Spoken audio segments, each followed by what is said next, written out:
नमस्कार, आप देख रहे हैं सी न्यूज भारत। मैं हूं आपके साथ स्नेहा सिंह। वक्त हो चुका है न्यूज आवर का। एटा जिले में किसान महापंचायत में सीएम योगी किसानों के बीच पहुंचकर संवाद करेंगे। बता दें कि इस पल का सभी को इंतजार था। किसान महापंचायत इमलिया प्रदेश कार्यालय पर भक्त्यू भानु ने बैठक में बड़ा निर्णय लिया है, जहां किसान महापंचायत में ठाकुर भानु प्रताप सिंह की प्रमुख मांग है कृषि आयोग का गठन और देश के संपूर्ण किसानों का कर्ज सरकार द्वारा माफ किया जाए। उन्होंने कहा कि भानु प्रताप सिंह किसान महापंचायत को हल्के में मत लेना। आगे उन्होंने कहा कि किसानों की लड़ाई के लिए सरकारी नौकरी छोड़ दी है। वहीं प्रेस वार्ता के दौरान ठाकुर भानु प्रताप सिंह ने बताया, राकेश टिकैत की 9 महीने से सुनवाई नहीं हो रही, तो अब क्या होगी।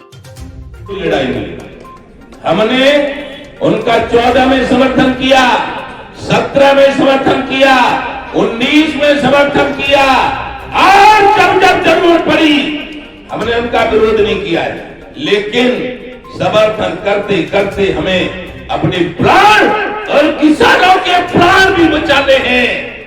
मेरा खुद का लड़का योगेश से बड़ा ओम प्रताप सिंह इन कमियों की वजह से ही आत्महत्या कर चुका है। लेकिन जिस तरह अर्जुन महाभारत में अभिमन्यु के बाद फुल फॉर्म में आया था, ऐसे ये भानु अब फुल फॉर्म में है।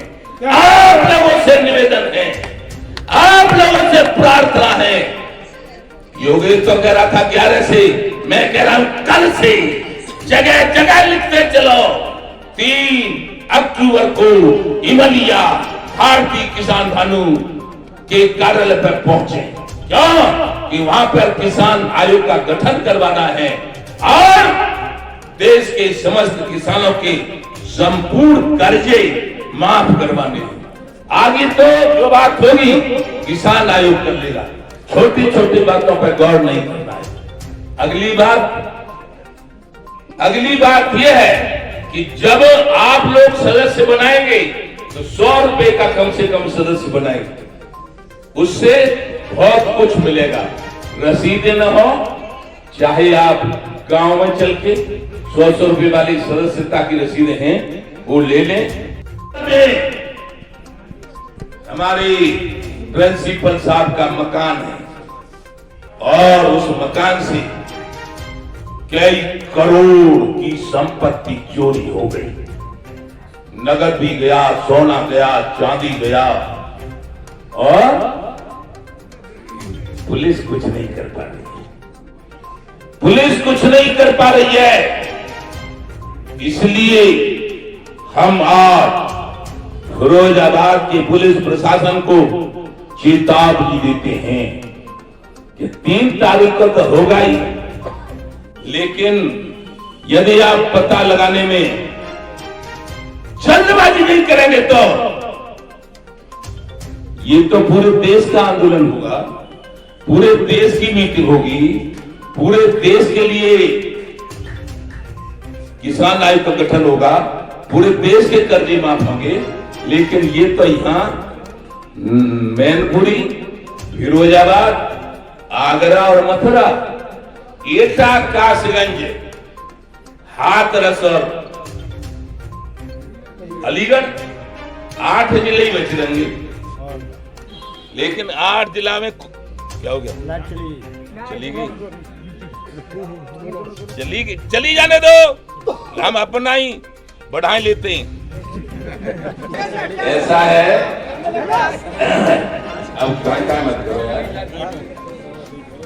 ऐसा है, सबसे पहले तो मैं जो कार्यालय की प्रदेश की कमेटी थी, उन्होंने ये निर्णय लिया कि समीक्षा बैठक होनी चाहिए, तो उनका स्वागत है। इसलिए कि उन्होंने आप सब लोगों के दर्शन करवा दिए। अन्यथा हम तो कभी सहारनपुर, कभी गोरखपुर आप लोग नहीं देख पाते थे। सबसे महत्वपूर्ण बात है कि आपके दर्शन हुए। और दूसरी बात ये है कि जब जब हुए धर्म की हानि, बाढ़ है असुर अधम अभिमानी, तब तब धर्म विविध शरीरा, अरे कृपालित सज्जन पीरा। त्रेता युग हो, द्वापर युग हो, चाहे आज का युग हो, जब अधर्म ज्यादा बढ़ता है तो कोई ताकत उभरती है जो गरीब किसान मजदूरों का कल्याण करने के लिए।